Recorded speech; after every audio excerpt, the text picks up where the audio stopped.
उन्होंने कथा सब लोगों को सुनाई कि पिता की आज्ञा पाकर ये वन को चले हैं। यह सुनकर सब लोग दुखी होकर पछता रहे हैं कि रानी राजा ने अच्छा नहीं किया।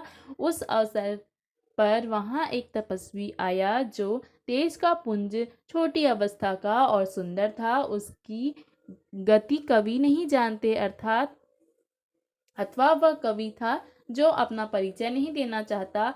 वह वैरागी के रूप में था और मन, वचन तथा कर्म से श्री रामचंद्र जी का प्रेमी था। इस तेज पुंज तापस के प्रसंग को कुछ टीकाकार छेपक मानते हैं और कुछ लोगों के देखने में यह अप्रासंगिक और ऊपर से जोड़ा हुआ सा जल जान भी पड़ता है, परंतु यह सभी प्राचीन प्रातियों में है। गुसाई जी अलौकिक अनुभवी पुरुष थे। पता नहीं यहाँ इस प्रसंग के रखने में क्या भेद है, परंतु यह छेपक तो नहीं है। इस तापस को जब कवि अलिखित गति कहते हैं, तब निश्चय पूर्वक कौन क्या कह सकता है। हमारी समझ में ये तापस या तो श्री हनुमान जी थे अथवा ध्यानस्थ तुलसीदास जी। सजल नयन तन फूल की, निज इष्ट देव पहिचानी। परे उदंड जिमि धरनी तल, दशा न जाई बखानी। अपने इष्ट देव को पहचान कर उसकी आंखों में जल भर आया और शरीर पुलकित हो गया।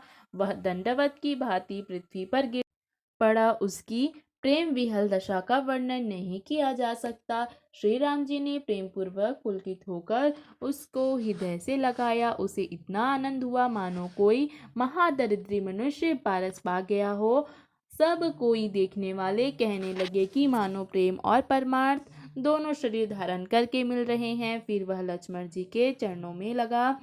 उन्होंने प्रेम से उमंग कर उसको उठा लिया। फिर उसने सीता जी की चरण धूलि को अपने सिर पर धारण किया। माता सीता जी ने भी उसको अपना छोटा बच्चा जानकर आशीर्वाद दिया। फिर निषाद राज ने उसको दंडवत की। श्री रामचंद्र जी का प्रेमी जानकर वह उस निषाद से आनंदित होकर मिला। वह तपस्वी अपने नेत्र रूपी दोनों से श्री राम जी का सौंदर्य सुधा का पान करने लगा और इस तरह आनंदित हुआ जैसे कोई भूखा आदमी बढ़िया भोजन पाकर आनंदित होता है। इधर गांव की स्त्रियां कह रही हैं कि हे सखी, कहो तो वे माता पिता कैसे हैं जिन्होंने ऐसे सुंदर सुकुमार बालकों को वन में भेज दिया। श्री राम जी, लक्ष्मण जी और सीता जी के रूप को देखकर सभी स्त्री पुरुष स्नेह से व्याकुल हो जाते हैं। तब श्री रामचंद्र जी ने सखा गुह को अनेक तरह से घर लौट जाने के लिए समझाया। श्री रामचंद्र जी की आज्ञा को सिर चढ़ाकर उसने अपने घर को गमन किया। फिर सीता जी, श्री राम जी और लक्ष्मण जी ने हाथ जोड़कर यमुना जी को पुनः प्रणाम किया और सूर्य कन्या यमुना जी की प्रशंसा करते हुए सीता जी सहित दोनों भाई प्रसन्नता पूर्वक आगे चले। रास्ते में जाते हुए उन्हें अनेक यात्री मिलते हैं। वे दोनों भाइयों को देख उनसे प्रेम पूर्वक कहते हैं कि तुम्हारे संग सब अंगों में राज चिन्ह देखकर हमारे हृदय में बड़ा विचार आता है। ऐसे राज चिन्हों के होते हुए भी तुम लोग रास्ते में पैदल ही चल रहे हो। इससे हमारी समझ में आता है कि ज्योतिष शास्त्र झूठा है। भारी जंगल और बड़े बड़े पहाड़ों का दुर्गम रास्ता है। 30 पर तुम्हारे साथ सुकुमारी स्त्री है। हाथी और सिंहों से भरा हुआ यह भयानक वन देखा तक नहीं जाता। यदि आज्ञा हो तो हम साथ चले। आप जहाँ तक जाएंगे वहाँ तक पहुँचाकर फिर आपको प्रणाम करके हम लौट आएंगे।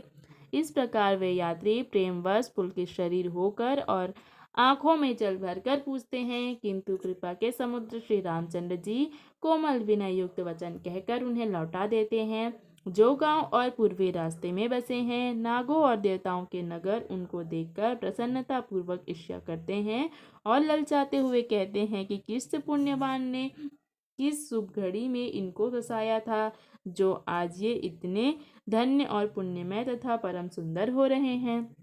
जहाँ जहाँ श्री रामचंद्र जी के चरण चले जाते हैं, उनके समान इंद्र की पूरी अमरावती भी नहीं है। रास्ते के नज़दीक बसने वाले भी बड़े पुण्यात्मा हैं। स्वर्ग में रहने वाले देवता भी उनकी सराहना करते हैं।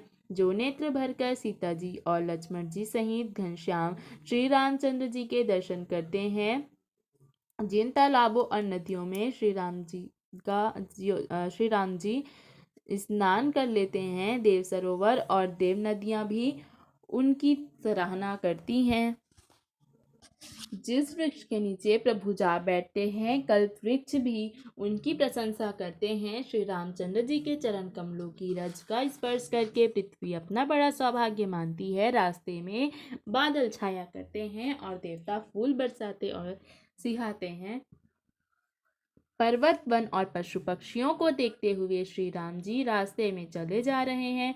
सीता जी और लक्ष्मण जी सहित श्री रघुनाथ जी जब किसी गांव के पास जा निकलते हैं, तब उनका आना सुनते ही बालक, बूढ़े, स्त्री, पुरुष सभी अपने घर और कामकाज को भूलकर तुरंत इन्हें देखने के लिए चल देते हैं। श्री राम, लक्ष्मण जी और सीता जी का रूप देखकर, आँखों का परम फल पाकर वे सुखी होते हैं। दोनों भाई